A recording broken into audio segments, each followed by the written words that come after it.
बिस्मिल्लाहिर्रहमानिर्रहीम। नाज़रीन इकराम, आपको ईद उल अज़हा बहुत बहुत मुबारक हो। आप दुनिया में जहां से भी हमें देख रहे हैं, गो के पाकिस्तान में हैं या फिर ओवरसीज पाकिस्तानी हैं, आपको ईद उल अज़हा की बहुत बहुत मुबारकबाद हो। सो आपने कुर्बानी भी कर ली होगी, कलेजी भी खा ली होगी और कोई ना कोई नई डिश बना के ज़रूर ट्राई की होगी। लेकिन ईद उल अज़हा के इस मौके पर यह जहन में रखिएगा, बहुत चांसेस हैं कि आपकी तबीयत खराब होगी।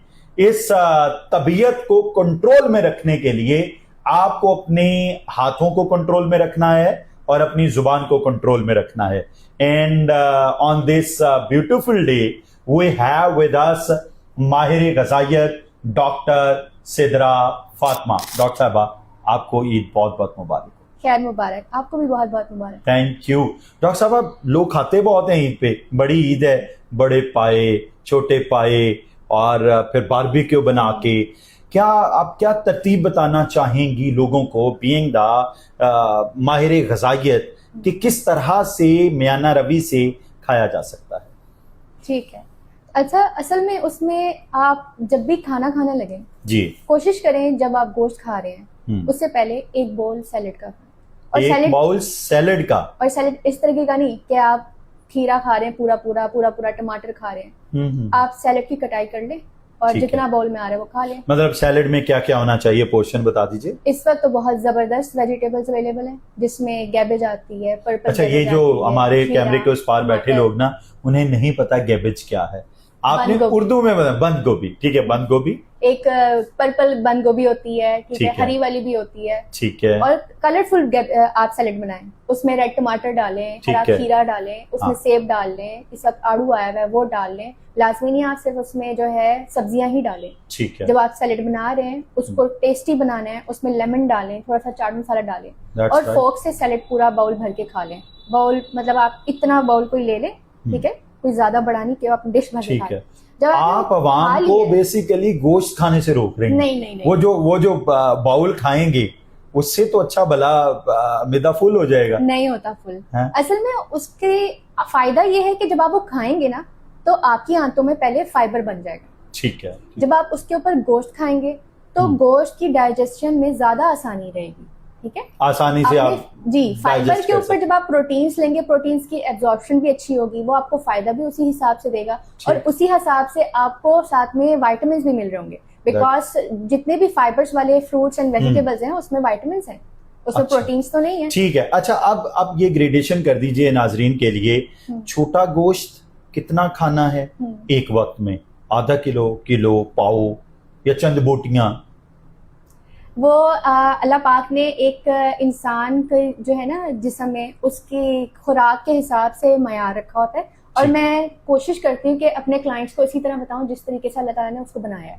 ठीक है। अब जैसे मैं हूँ, मेरा हाथ मेरे हिसाब से है, तो मैं कहती हूँ कि मैंने एक दिन में इतना फिस्ट ऑफ मीट पीस खाना है। इधर वो लीन मीट है या आप गाय का गोश्त खा रहे हैं या बकरे का गोश्त खा रहे हैं। ठीक। मछली के गोश्त को और चिकन को लीन मीट कहते हैं, जिसमें इतना फैट या इतना चर्बी नहीं होती। पे मछली थोड़ी होगी। नहीं, लीन मीट से we are talking about specifically कुर्बानी। कुर्बानी पे हमारे पास बकरा है, छतरा है, गाय है, बैल है, कट्टा है। अब बकरे और उसे बोलते हैं गालबन दूसरे को। जो गोश्त होता है ना उसमें भी कैटेगरीज आती हैं।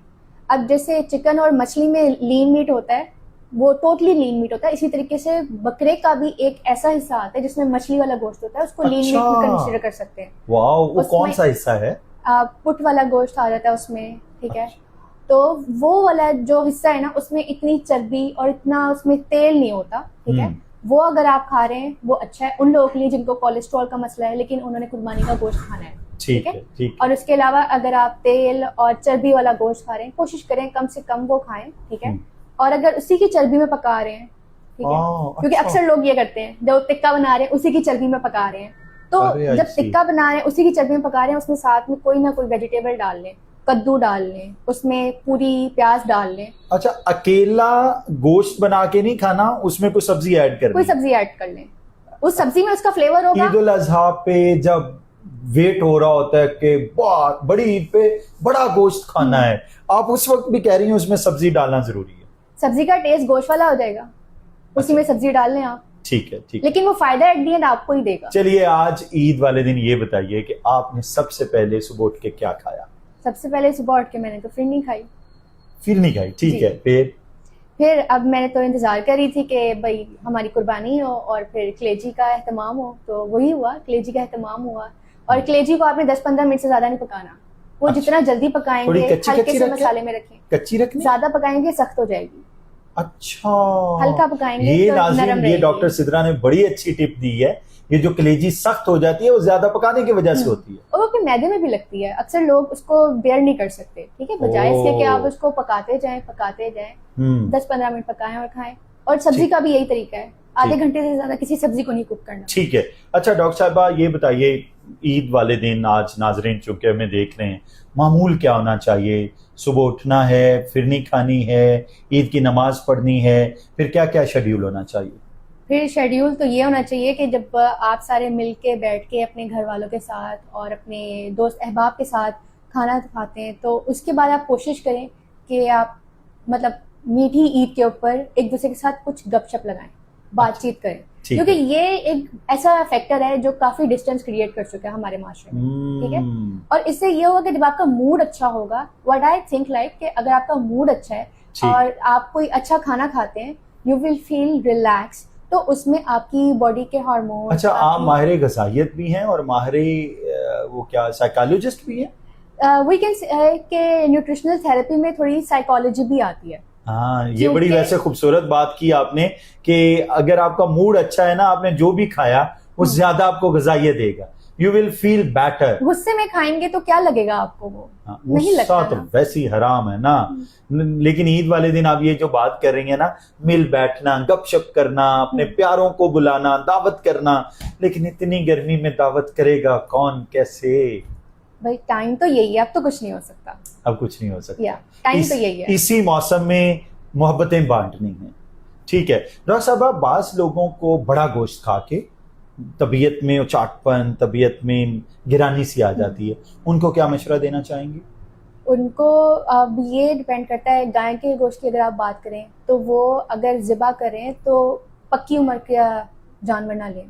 तो थोड़ी अच्छा। छोटी उम्र का जो जानवर होता है ना, उसका अब गोश्त जिसने नरम जो होता है। जानवर लेना था वो ले चुका, कुर्बानी कर चुका, गोश्त घर में आ चुका, अब कैसे गुजारा किया जाए? अब उसके साथ गुजारा ये करें कि अगर आपने सैलेड नहीं खाना, ये नहीं खाना, वो नहीं खाना, साथ में उसी की चर्बी के अंदर थोड़ी सी जो है ना, आप बंद गोभी, ठीक। उसमें गाजर डाल लें और ठीक है। उसको सोते करके प्याज के साथ वो खा लें। ठीक है। ठीक है, उससे ये होगा कि आप जो बदहजमी सी हो रही है, ठीक है, और आपको यूं लग रहा है कि आपने खा लिया और वो खाना आपके यहीं रखा हुआ है, ठीक है, ठीक। और वो डाइजेस्ट नहीं हो रहा आपको, ठीक है, नीचे नहीं उतरा, तो उसमें सबसे अच्छी चीज ये है कि आप साथ में सैलेड को मिक्स करके खाएं। ठीक ठीक है, है। और उसमें फिर आप रोटी ज्यादा ना इस्तेमाल करें। हम्म, ठीक है, और गोश्त का हिसाब आप एक वक्त में इतना रखें जितना आपका पाम साइज है। दिस इज अरे द पाम वाह। Size and this is your meat portion size. अल्लाह अकबर, यही इतने से गोश्त से किसका गुजारा होगा? एक वक्त में इतना ही खाएं, एक वक्त में आधा किलो ना खाएं। अपने लिवर का थोड़ा ख्याल रखें। अच्छा नाजरीन किराम, ये डॉक्टर सिद्रा ने बड़ी खूबसूरत बात की कि आपकी पाम साइज, आपकी हथेली के साइज में गोश्त होना चाहिए एक वक्त में। अगर इसे ज्यादा खाएंगे तो यू आर द रिस्पॉन्सिबल जो भी नताइज होंगे। डॉक्टर साहबा, last but not least, Eid ul Azha पे पैगाम क्या देना चाहेंगी नाजरीन को? जिंदगी बहुत छोटी और बहुत खूबसूरत है। हाँ। अब इतनी जिंदगी में अपने दोस्त अहबाब के साथ जो थोड़ी बड़ी नाराजगी है, उसको आप एक साइड पे रख के अपनी जो कह लें कि दिल के मामलात हैं, ठीक है, कोई नाराजगी है तो उनसे शेयर करके, उनसे बात करके वो उस नाराजगी को खत्म करें। क्योंकि जब तक बात नहीं करेंगे कोई भी बात किसी तक पहुंचेगी नहीं। बहुत बहुत शुक्रिया डॉक्टर सिद्रा फातिमा हमारे साथ मौजूद थी। नाजरीन इकराम, खूब ईद मनाइए और अपनों को भी मनाइए। डॉक्टर साहबा ने बहुत खूबसूरत पैगाम दिया। अगर आपने अपने हम ख्याल लोगों के साथ बैठ के खाना खाया तो आपको ज्यादा ग़िज़ाइयत मिलेगी, ज्यादा फायदा होगा, और अगर आपने मूड बना के खाना खाया तो आपको फायदा नहीं होने वाला। ईद मनाइए, खुशियां मनाइए और अपनों को भी मनाइए। May Allah bless you and your families. इजाजत दीजिए, अल्लाह हाफ़िज़।